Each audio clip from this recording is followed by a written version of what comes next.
Recorded Books presents an unabridged recording of Freefall by Roderick Gordon, narrated by Stephen Crossley and directed by Abigail McHugh.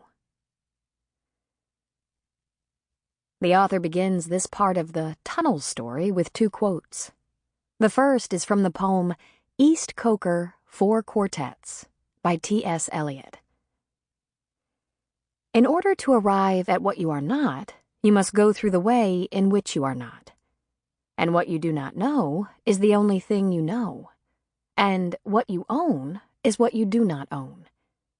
And where you are is where you are not. The next quote that begins this story is from the song From Safety to Where by the rock group Joy Division. Just passing through till we reach the next stage. But just to where? Well, it's all been arranged. Just passing through, but the break must be made. Should we move on, or stay safely away? And now, Freefall. Part 1. Closer, Further. Chapter 1.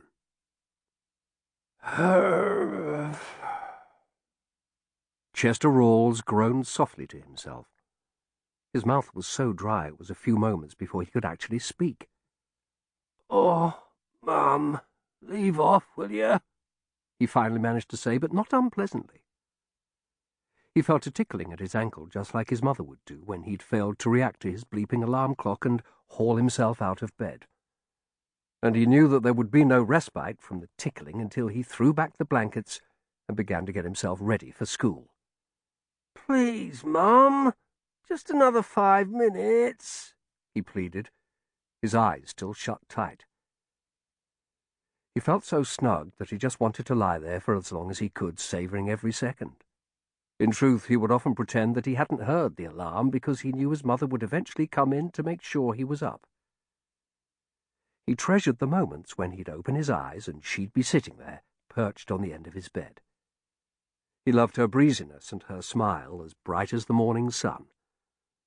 And she was this way every single morning, no matter how early the hour. "I'm a morning person," she would proclaim cheerfully. "But your grumpy old dad, it takes several cups of coffee before he's himself."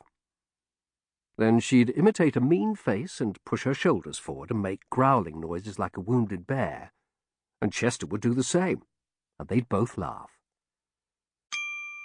Sample complete. Ready to continue?